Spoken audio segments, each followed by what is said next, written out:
انسانی یادداشت بھی نا ایک عجیب ہی جگہ ہے. مطلب کچھ باتیں ہم کبھی نہیں بھولتے. جیسے بچپن کی کوئی دھن. بالکل. اور کچھ باتیں جیسے کل رات کھانے میں کیا تھا وہ ذہن سے ایسے غائب ہوتی ہیں جیسے کبھی تھی ہی نہیں. یہ تو روز کا مسئلہ ہے. تو آج ہم اسی گتھی کو سلجھانے کی کوشش کریں گے. وہ معلومات جو ہم بھول جاتے ہیں کیا وہ واقعی ہمارے ذہن سے ہمیشہ کے لیے مٹ جاتی ہیں؟ اور جو علم ہم حاصل کرتے ہیں ہمارا ذہن اسے اپنی طویل مدتی یادداشت یعنی لانگ ٹرم میموری کی لائبریری میں آخر منظم کیسے کرتا ہے؟ جی، ہمارے پاس نفسیات کی کچھ کلاسک تحقیقات اور نظریات ہیں جو ان سوالات پر روشنی ڈالتے ہیں. تو آج کا مقصد یہ سمجھنا ہے کہ ہمارا ذہن معلومات کا ایک غیر فعال سٹور ہاؤس نہیں بلکہ ایک فعال معمار ہے. بالکل، ایک ایکٹیو آرکیٹیکٹ ہے جو یادوں کو بناتا ہے، سنوارتا ہے اور کبھی کبھی بدل بھی دیتا ہے. اور یہ سمجھنا بہت ضروری ہے کیونکہ اس سے نہ صرف ہمیں سیکھنے کے عمل میں مدد ملتی ہے بلکہ یہ ہماری اپنی ذات کی سمجھ کو بھی گہرا کرتا ہے نا؟ جی. اور اس سفر کا آغاز ایک بہت بنیادی سوال سے ہوتا ہے. جب ہم کچھ بھولتے ہیں تو کیا وہ یادداشت ختم ہو جاتی ہے یا صرف ہماری پہنچ سے دور چلی جاتی ہے؟ یہ بہت دلچسپ سوال ہے. اور نیلسن کے کچھ کلاسک تجربات ہمیں اس کا ایک بہت حیران کن جواب دیتے ہیں. چلیں اسی سے شروع کرتے ہیں. یہ خیال ہی بڑا دلچسپ ہے کہ بھولی ہوئی یادیں بھی کہیں نہ کہیں موجود رہتی ہیں. تو یہ نیلسن کا 1971واں تجربہ کیا تھا؟ یہ ایک بہت ہی آپ کہیں ذہین تجربہ تھا.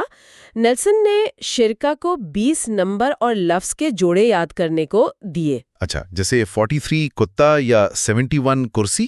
بالکل ایسے. پھر 2 ہفتے بعد ان کا ٹیسٹ لیا گیا. اب جیسا کہ توقع تھی وہ سب کچھ یاد نہیں رکھ پائے.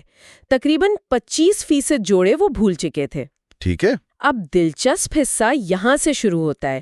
نیلسن کی دلچسپی ان 25% جوڑوں میں تھی جو وہ بھول گئے تھے. اچھا، تو جو وہ یاد رکھ پائے اس پر توجہ دینے کے بجائے انہوں نے اس پر توجہ دی جو وہ بھول گئے. یہ تو الٹا کام ہوا. جی بالکل. اب ان بھولے ہوئے جوڑوں میں سے آدھے تو انہوں نے ویسے ہی رکھے جیسے اگر کوئی 43 کتا بھول گیا تھا تو اسے دوبارہ 43 کتا ہی سکھایا گیا. ٹھیک ہے. لیکن باقی آدھے جوڑوں میں انہوں نے لفظ بدل دیا، یعنی 43 کتا کی جگہ 43 گھر کر دیا. اب شرکا کو یہ نئے اور پرانے بھولے ہوئے جوڑے دوبارہ یاد کرنے تھے. اور نتائج؟ کیا کوئی فرق تھا دونوں گروپس میں؟ زمین آسمان کا فرق تھا. جن جوڑوں کو بدلا نہیں گیا تھا یعنی ان چینجڈ جوڑے، شرکا نے انہیں دوبارہ سیکھنے میں بہت زیادہ کامیابی دکھائی، تقریباً 78%. اچھا. جبکہ جو جوڑے بدل دیے گئے تھے یعنی چینجڈ جوڑے، ان میں کامیابی صرف 43% تھی. واہ، یہ تو بہت بڑا فرق ہے. تو اس کا مطلب کیا ہوا؟ اس کا مطلب صاف تھا. حالانکہ شرکا ان جوڑوں کو یاد نہیں کر پا رہے تھے، ان کے ذہن میں کہیں نہ کہیں اس پرانی یادداشت کا ایک دھندلا سا نشان باقی تھا. اچھا. اسی کو نفسیات میں کہتے ہیں سیونگز ان ری لرننگ. سیونگز ان ری لرن. جی، یعنی بھولی ہوئی چیز کو دوبارہ سیکھنے میں کم محنت اور کم وقت لگتا ہے کیونکہ ذہن میں اس کا کچھ حصہ پہلے سے موجود ہوتا ہے. یہ تو حیران کن ہے کہ یادیں بھلانے کے بعد بھی موجود رہتی ہیں. لیکن اگر وہ وہاں ہیں تو کیا وہ اپنی اصل شکل میں ہیں یا ہمارا ذہن انہیں ذخیرہ کرتے وقت کسی خاص طریقے سے منظم کرتا ہے؟ آپ نے بالکل صحیح نقطہ اٹھایا ہے اور یہ ہمیں یادداشت کے اگلی بڑے سوال کی طرف لے جاتا ہے، ریپرزنٹیشن آف نالج. یعنی علم ہمارے ذہن میں کس شکل میں موجود ہوتا ہے؟ جی، اس پر ایک بہت مشہور نظریہ ہے جسے کہتے ہیں ڈوئل کوڈ تھیوری. یہ نظریہ کہتا ہے کہ ہمارا ذہن معلومات کو 2 بنیادی طریقوں سے ذخیرہ کرتا ہے. 2 طریقے؟ وہ کون سے ہیں؟ پہلا طریقہ ہے پروپوزیشنل نیٹ ورک کوڈ. یہ نام تھوڑا ٹیکنیکل ہے. ہاں، تھوڑا سا ہے. لیکن اس کا سادہ مطلب ہے کہ معلومات کو الفاظ، جملوں اور ان کے معنی کے ایک جال، ایک نیٹ ورک کی صورت میں ذخیرہ کیا جاتا ہے. جیسے میرا گھر لاہور میں ہے یا آئنسٹائن ایک سائنسدان تھا، اس طرح؟ بالکل. اور یہ ایبسٹریکٹ خیالات جیسے انصاف، محبت یا ذہانت کو ذخیرہ کرنے کا بھی یہی طریقہ ہے. یہ حقائق اور معلومات کا ایک نیٹ ورک ہے. ٹھیک ہے، یعنی الفاظ اور معنی کی شکل میں. اور دوسرا طریقہ؟ دوسرا طریقہ ہے امیجز، یعنی معلومات کو بصری، حسی شکل میں ذخیرہ کرنا. آپ کے ذہن میں اپنے گھر کا نقشہ، کسی دوست کا چہرہ یا بریانی کی خوشبو اور ذائقہ۔ اچھا، تو یہ صرف تصویریں نہیں بلکہ آوازیں، خوشبوئیں، سب کچھ ہو سکتا ہے؟ جی بالکل، ڈیول کوڈ تھیوری کہتی ہے کہ جو معلومات ان دونوں کوڈز میں ذخیرہ ہوتی ہے، جیسے ایک تصویر کے ساتھ اس کی تفصیل، وہ سب سے مضبوطی سے یاد رہتی ہے۔ تو ہمارا ذہن اس ساری معلومات کو، چاہے وہ الفاظ میں ہو یا تصویروں میں، اسے منظم کیسے کرتا ہے؟ اتنے بڑے ڈیٹا کو سنبھالنے کے لیے کوئی فائلنگ سسٹم تو ہوگا؟ بالکل، اور اس فائلنگ سسٹم کا سب سے بنیادی یونٹ ہے کیٹیگری۔ کیٹیگری؟ جی، کیٹیگری کا مطلب ہے چیزوں کا ایک گروہ جن میں کچھ مشترکہ خصوصیات ہوں، جیسے پھل، فرنیچر، پرندے، گاڑیاں۔ اس کا فائدہ کیا ہے؟ اس کا سب سے بڑا فائدہ تو یہ ہے کہ ہمارا ذہن پاگل نہیں ہو جاتا۔ آپ سوچیں، اگر ہر کرسی، ہر میز کو ایک بالکل نئی چیز کے طور پر دیکھنا اور سمجھنا پڑتا۔ ہاں، یہ تو بہت تھکا دینے والا عمل ہوگا۔ تو کیٹیگریز ہمیں ذہنی شارٹ کٹس دیتی ہیں؟ بالکل، ہم فوراً پہچان لیتے ہیں کہ اچھا یہ فرنیچر ہے، اس پر بیٹھا جا سکتا ہے، یا یہ ایک جانور ہے، اس سے دور رہنا بہتر ہے۔ ہمیں بار بار ہر چیز کو صفر سے سیکھنے کی ضرورت نہیں پڑتی۔ لیکن یہ کیٹیگریز اتنی سیدھی سادی بھی نہیں ہوتی۔ جی نہیں، بالکل نہیں۔ جیسے ٹماٹر والی مثال ہے کہ حیاتیاتی طور پر تو وہ ایک پھل ہے، لیکن کوئی اسے فروٹ چاٹ میں نہیں ڈالتا، سب اسے سبزی ہی سمجھتے ہیں۔ بالکل وہی، یا چکن کو لے لیں، حیاتیات میں وہ ایک پرندہ ہے، لیکن عام آدمی کے لیے پرندے کا اڑنا ضروری ہے۔ چونکہ چکن اڑتی نہیں، اس لیے بہت سے لوگ اسے صرف جانور کی کیٹیگری میں رکھتے ہیں۔ تو اس سے پتہ چلتا ہے کہ ہماری کیٹیگریز بہت لچکدار ہوتی ہیں اور سیاق و سباق یعنی کانٹیکسٹ پر منحصر ہوتی ہیں۔ جی، تو میرا ذہن چیزوں کو فرنیچر جیسی بڑی کیٹیگریز میں ڈالتا ہے، لیکن میرے ذہن میں فرنیچر کا جو تصور ہے وہ ایک بڑھئی کے تصور سے بہت مختلف ہوگا۔ تو اس انفرادی ذہنی تصویر کو نفسیات میں کیا کہتے ہیں؟ یہ ایک بہترین سوال ہے، اور یہ ہمیں کیٹیگری اور کانسیپٹ کے فرق کی طرف لاتا ہے۔ اچھا، ان میں فرق ہے؟ جی، کیٹیگری دنیا میں موجود چیزوں کا گروہ ہے، جبکہ کانسیپٹ اس کیٹیگری کی ہمارے ذہن میں موجود نمائندگی ہے، a mental representation of a category۔ یعنی میرے ذہن میں فرنیچر کا کانسیپٹ کیا ہے؟ بالکل، اور جیسا آپ نے کہا، ایک ڈیزائنر کا کانسیپٹ ایک عام آدمی سے مختلف ہوگا۔ تو پھر ذہن ان کانسیپٹس کو کیسے بناتا ہے؟ کیا ہر کیٹیگری کے لیے کوئی ایک مثالی تصویر ذہن میں ہوتی ہے؟ اس پر دو بڑے نظریات ہیں۔ پہلا نظریہ ہے پروٹوٹائپ کا۔ یہ کہتا ہے کہ ہمارا ذہن کسی کیٹیگری کی تمام مثالوں کا اوسط نکال کر ایک مثالی یا نمایاں ذہنی تصویر بنا لیتا ہے۔ اچھا، تو یہ ایسا ہے جیسے اگر کوئی کہے پرندہ، تو میرے ذہن میں کسی خاص پرندے جیسے کبوتر یا چیل کی تصویر نہیں آئے گی، بلکہ ایک اوسط درمیانے سائز کے چونچ اور پروں والے پرندے کی خیالی تصویر بنے گی جو شاید حقیقت میں وجود ہی نہ رکھتا ہو۔ جی بالکل۔ آپ نے بالکل ٹھیک سمجھا، وہ خیالی پرندہ ہی اس کیٹیگری کا پروٹوٹائپ ہے۔ اور دوسرا نظریہ؟ دوسرا نظریہ ایگزمپلر کا ہے۔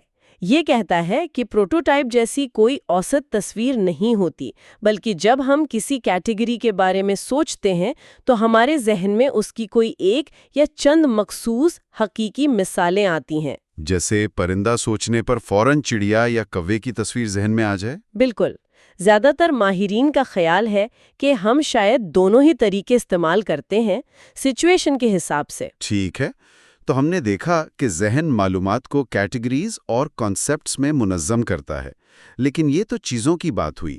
زندگی کے واقعات، تجربات اور پیچیدہ علم کو منظم کرنے کے لیے کیا ذہن کے پاس اس سے بھی بڑا کوئی نظام ہے؟ جی ہاں، اور یہ ہمیں علم کی تنظیم کے سب سے اہم اور طاقتور نظریے کی طرف لاتا ہے، اسکیما تھیوری۔ اسکیما؟ جی، اسکیما علم کا ایک منظم ڈھانچہ یا ذہنی فریم ورک ہے۔ یہ صرف ایک کیٹیگری نہیں، بلکہ معلومات کے پورے جھرمٹ یعنی کلسٹرز آف نالج کو منظم کرتا ہے۔ اس کی کوئی مثال دیں، یہ سننے میں تھوڑا پیچیدہ لگ رہا ہے۔ اسے ایک ذہنی فائل کی طرح سمجھیں، جیسے آپ کے ذہن میں یونیورسٹی جانے کی ایک فائل ہے۔ اس فائل میں سب کچھ ہے، کلاس رومز، اساتذہ، کتابیں، امتحانات، دوستوں کے ساتھ کیفیٹیریا میں بیٹھنا، یہ سب معلومات مل کر یونیورسٹی کا اسکیما بناتی ہیں۔ اچھا، یعنی یہ ایک طرح کا ذہنی بلو پرنٹ ہے۔ بالکل، اور اس کی سب سے کلاسک تحقیق 1932 میں بارٹلٹ نے کی تھی۔ دا وار آف دا گوسٹس والی کہانی؟ جی ہاں، انہوں نے برطانوی شرکاء کو ایک ایسی مقامی امریکی لوک کہانی سنائی جو ان کے ثقافتی پس منظر اور اسکیماز سے بالکل مختلف تھی۔ اس میں بھوت، مہروں کا شکار اور عجیب کشتیاں تھیں۔ ٹھیک ہے۔ جب ان شرکاء سے کچھ عرصے بعد وہ کہانی دوبارہ سنانے کو کہا گیا تو بہت دلچسپ چیز سامنے آئی۔ انہوں نے کہانی بدل دی تھی، ہے نا؟ انہوں نے لاشعوری طور پر کہانی کو اپنے اسکیماز میں فٹ کرنے کے لیے بدل دیا۔ مہروں کا شکار یعنی سیل ہنٹنگ، مچھلی پکڑنا یعنی فشنگ بن گیا، کیونکہ وہ ان کے لیے زیادہ مانوس تھا۔ عجیب و غریب کنو ایک عام بوٹ بن گئی۔ تو اس سے یہ ثابت ہوا کہ یادداشت کوئی ویڈیو ریکارڈنگ نہیں ہے؟ جی بالکل نہیں۔ ہمارا ذہن معلومات کو غیر فعال طور پر ریکارڈ نہیں کرتا، بلکہ اسے اپنے پہلے سے موجود علم اور اسکیماز کے مطابق فعال طور پر تعمیر نو یعنی ریکنسٹرکٹ کرتا ہے۔ واہ، تو ہمارا اسکیما اتنا طاقتور ہے کہ وہ ہماری یادوں کو ہی بدل سکتا ہے۔ یہ تو دفتر والے تجربے کی بھی وضاحت کرتا ہے نا؟ بالکل۔ بروئر اور ٹرینز کا 1981 کا تجربہ، انہوں نے لوگوں کو ایک دفتر میں صرف 35 سیکنڈ کے لیے بٹھایا۔ صرف 35 سیکنڈ؟ جی، بعد میں جب ان سے پوچھا گیا کہ کمرے میں کیا تھا تو تقریباً سب کو میز اور کرسی یاد تھیں، کیونکہ یہ دفتر کے اسکیما کا لازمی حصہ ہے۔ صحیح۔ بہت کم لوگوں کو ایک کونے میں رکھی انسانی کھوپڑی یعنی اسکل یاد تھی، کیونکہ وہ اسکیما سے بالکل باہر تھی۔ اور سب سے حیران کن بات کیا یہ تھی کہ کئی لوگوں نے دعویٰ کیا کہ انہوں نے دفتر میں کتابیں دیکھیں جبکہ وہاں ایک بھی کتاب موجود نہیں تھی۔ کیا مطلب؟ تو ان کا اسکیما اتنا مضبوط تھا کہ اس نے ان سے ایسی چیزیں یاد کروا دیں جو وہاں تھی ہی نہیں۔ یہ تو بہت بڑی بات ہے۔ جی، اسکیما کی طاقت کا اندازہ مجھے اس دن ہوا جب میں ایک نئے دفتر میں انٹرویو کے لیے گئی۔ میرے ذہن میں دفتر کا ایک پکا اسکیما تھا، میز، کرسیاں، کمپیوٹر، جیسا سب کے ذہن میں ہوتا ہے۔ جی، لیکن جب میں اندر داخل ہوئی تو وہاں بین بیگز تھے اور لوگ فرش پر لیپ ٹاپ لے کر بیٹھے تھے۔ ایک لمحے کے لیے میرا دماغ جیسے ہینگ ہو گیا، کیونکہ جو میں دیکھ رہی تھی وہ میرے ذہنی دفتر کے خانے میں فٹ ہی نہیں ہو رہا تھا۔ کیا یہ اسکیماز صرف چیزوں اور جگہوں کے لیے ہوتے ہیں یا واقعات کے لیے بھی؟ واقعات کے لیے جو اسکیماز ہوتے ہیں انہیں اسکرپٹس کہا جاتا ہے۔ اسکرپٹس؟ جی، یہ کسی واقعے کے متوقع ترتیب وار اعمال ہوتے ہیں، اسٹیریوٹیپک سیکوینسز آف ایکشنز۔ جیسے ریسٹورانٹ جانے کا اسکرپٹ؟ بالکل، اندر جانا، میز تلاش کرنا، مینیو دیکھنا، آرڈر دینا، کھانا، بل ادا کرنا اور باہر نکلنا۔ اگر کوئی آپ کو کہانی سنائے کہ وہ ریسٹورانٹ گیا اور اس نے کھانا کھایا تو آپ خود بخود فرض کر لیں گے کہ اس نے آرڈر بھی دیا ہوگا اور بل بھی ادا کیا ہوگا، چاہے کہانی میں اس کا ذکر نہ ہو۔ تو ان تمام نظریات کو جاننے کا عملی فائدہ کیا ہے؟ کیا یہ علم ہمیں ایک بہتر طالب علم بننے میں مدد دے سکتا ہے؟ یقیناً، یادداشت کو بہتر بنانے کی تقریباً تمام مؤثر تکنیکیں انہی اصولوں پر مبنی ہیں، یعنی تنظیم، گہری پروسیسنگ اور موجودہ علم سے جوڑنا۔ کوئی مثال؟ مثال کے طور پر ایک بہت پرانی اور مؤثر تکنیک ہے میتھڈ آف لوسی۔ اچھا، یہ میموری پیلس والی ٹیکنیک ہے۔ جی وہی۔ آپ ایک بہت جانے پہچانے راستے جیسے اپنے گھر سے کالج تک کے راستے کا تصور کرتے ہیں، پھر جن چیزوں کو آپ نے یاد کرنا ہے انہیں اس راستے کی مختلف جگہوں پر ذہنی طور پر رکھتے جاتے ہیں۔ جیسے پہلی چیز گھر کے دروازے پر، دوسری گلی کے کونے پر۔ بالکل، جب آپ کو وہ چیزیں یاد کرنی ہوں تو آپ بس اس راستے پر ایک ذہنی واک کرتے ہیں اور ہر جگہ سے وہ چیز اٹھاتے جاتے ہیں۔ یہ تنظیم اور بصری امیجری کا بہترین استعمال ہے۔ یہ تو بہت دلچسپ ہے۔ اور پڑھائی کے لیے کوئی خاص طریقہ؟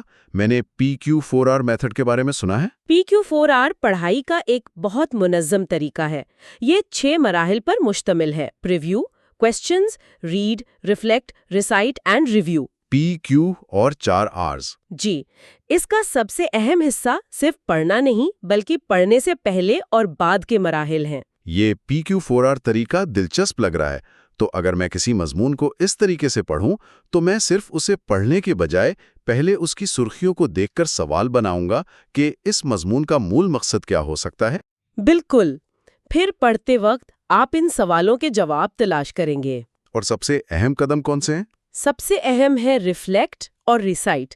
پڑھنے کے بعد کتاب بند کر کے سوچنا کہ میں نے جو پڑھا وہ میرے پرانے علم سے کیسے جڑتا ہے یا اس کی حقیقی زندگی میں کیا مثال ہو سکتی ہے۔ اچھا، اور پھر اسے اپنے الفاظ میں کسی اور کو سمجھانے کی کوشش کرنا یا زبانی دہرانا، یہی وہ مرحلہ ہے جہاں معلومات آپ کی طویل مدتی یادداشت کا پکا حصہ بنتی ہے، کیونکہ آپ اسے اپنے موجودہ سکیماز کے ساتھ جوڑ رہے ہوتے ہیں۔